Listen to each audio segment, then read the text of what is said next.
Talamoni, la Corse est toujours prête à accueillir l'Aquarius. La Corse est toujours prête à ouvrir un de ses ports à l'Aquarius, que l'Italie et Malte refusent une nouvelle fois d'accueillir, a indiqué mardi Jean-Guy Talamoni, le président de l'Assemblée de Corse. La Corse est exactement dans le même état d'esprit qu'en juin, lorsque le navire avait déjà été interdit d'accoster en Italie et à Malte, a souligné M. Talamoni sur BFM TV. La Corse a déjà donné son point de vue, il n'a pas changé. Il faut maintenant que les autorités de l'État fassent en sorte que ces personnes soient accueillies, a-t-il ajouté, soulignant que les 141 migrants à bord du navire n'étaient pas tous en bonne santé, et qu'il y a donc une question d'urgence, si les ports les plus proches sont fermés, a-t-il dit en évoquant ceux d'Italie et de Malte, alors, il faut que les autres soient ouverts, a-t-il insisté, et la question aujourd'hui reste entière pour les navires et à nouveau l'Aquarius aujourd'hui. L'Europe a failli dans cette affaire et il est temps qu'elle se réveille et que chacun prenne sa part de responsabilité, a-t-il ajouté, appelant les autorités de l'État français à dire aussi quelque chose.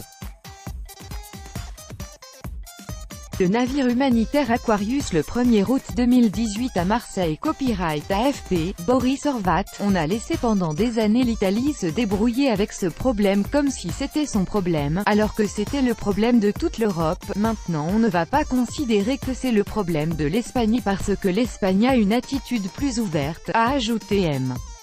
Talamoni.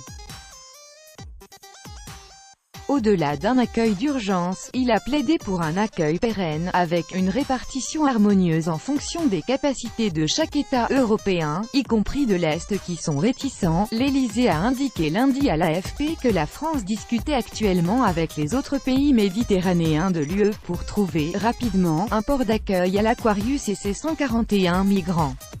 L'Espagne, qui avait accueilli le navire une première fois en juin avec 630 migrants à son bord et est depuis devenue la première porte d'entrée des migrants en Europe, rechigne à se proposer à nouveau. Pour l'Élysée, puisque le navire se trouvait lundi entre l'Italie et Malte, les ports français ne sont pas les plus proches, l'hypothèse de proposer au navire d'accoster en France étant ainsi implicitement écartée. Le directeur du port de Sète, l'ancien ministre communiste Jean-Claude Guessot, a cependant de son côté proposé lundi d'y accueillir le bateau. Tout droit de reproduction et de représentation réservé. Copyright 2018, Agence France Presse.